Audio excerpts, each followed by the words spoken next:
Alright guys, today we're going to be talking about rational numbers, and a rational number is simply a number that can be written as a ratio of two integers.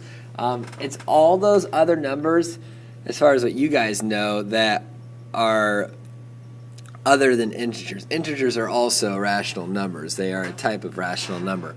But specifically, a rational number is a number that can be written as a ratio of two integers.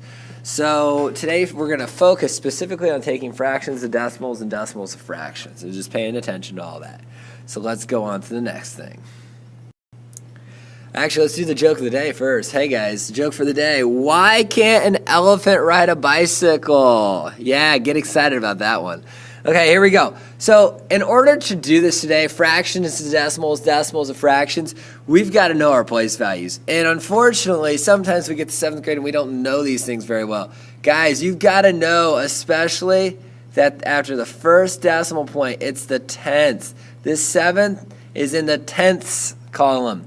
This 8 is in the hundredths column. So if we took out this right here, this over here, 524.78 would read 524 and 78 hundredths.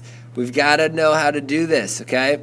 And then the 9 is in the thousandths, the 6 is in the 10,000ths. We've got to know that. Let's keep moving on.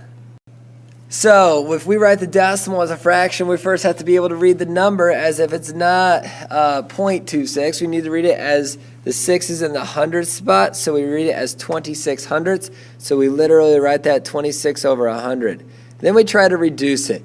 If you're not good at knowing your math facts and seeing things, try to see if both the top and bottom number divide by 2.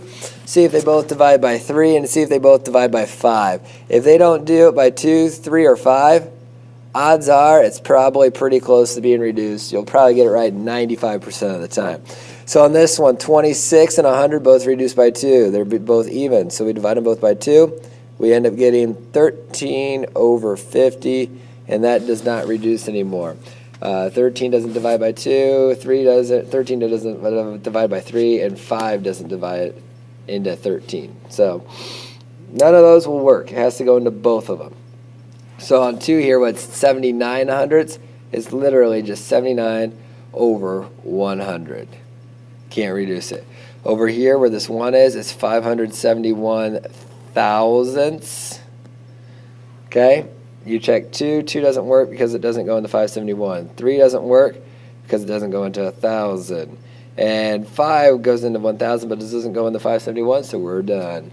And then over here on 4, this one right here, 846 thousandths. Divide them both by 2.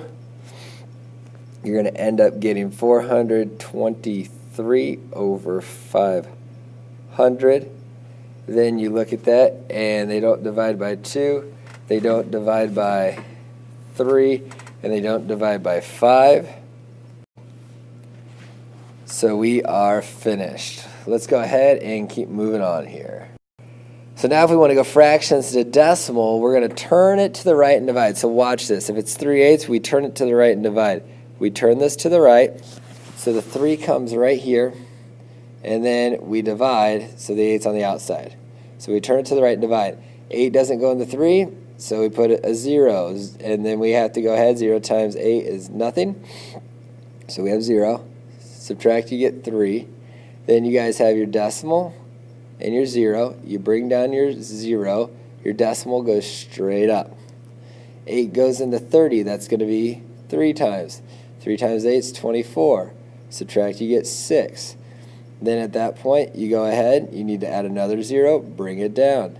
8 goes into 60, 7 times. 7 times 8 is 56. Subtract, you get 4. Add a 0, bring it down. 8 goes into 40, 5 times. 5 times 8 is 40. We have nothing left, so we know it's going to be 375 thousandths. Okay? And then let's skip over here to number 8, where it's 17 over 20. We're going to turn it to the right and divide. So you guys have 17, divide, and then 20. So 20 doesn't go into 17. So we could put zeros above both of these if we wanted. But then we have our decimal, and we need to add a 0 and put our decimal straight up. 20 goes into 170. That's going to be 8 times. 8 times 20 is 160. Subtract, you get 10. Add a 0, bring it down. 20 goes into 100 5 times. It's going to be 0.85. So your answer here is 85 hundredths. Let's go on to the next one. On this one, just want to point this out, okay, guys, right here, number 2. Notice how this is a mixed number. So what you literally do is you forget about the -4 for a while and you just look at the fraction. You turn the fraction part to the right and divide. So you put 2 divided by 3. So you have a decimal and 0. Decimal goes straight up. 3 doesn't go into goes into 20. That's going to be 6 times. 6 times 3 is 18. Subtract, you get 2. Add a 0, bring it down. 3 goes into 26 times, and you do 6 times 3, you get 18, subtract, you get 2. And this continues to just be a 2, a 2, a 2. We continue to bring it down. Just continues to give us a bunch of 6s. So this one is a 0.6, and it keeps going, going, going, going, going. So instead of writing it as 0.666 and just write it forever, right, we actually go ahead and write it as 0.6 repeating. So 0.6 repeating like that. And this -4 just goes out in front of the decimal. So it's -4, 0.6 repeating. So really, that's what it is, guys. So I think we're good enough for today. So the joke for the day is this: why can't an elephant ride a bicycle? He doesn't have a thumb to ring a bell. Have a great one, guys.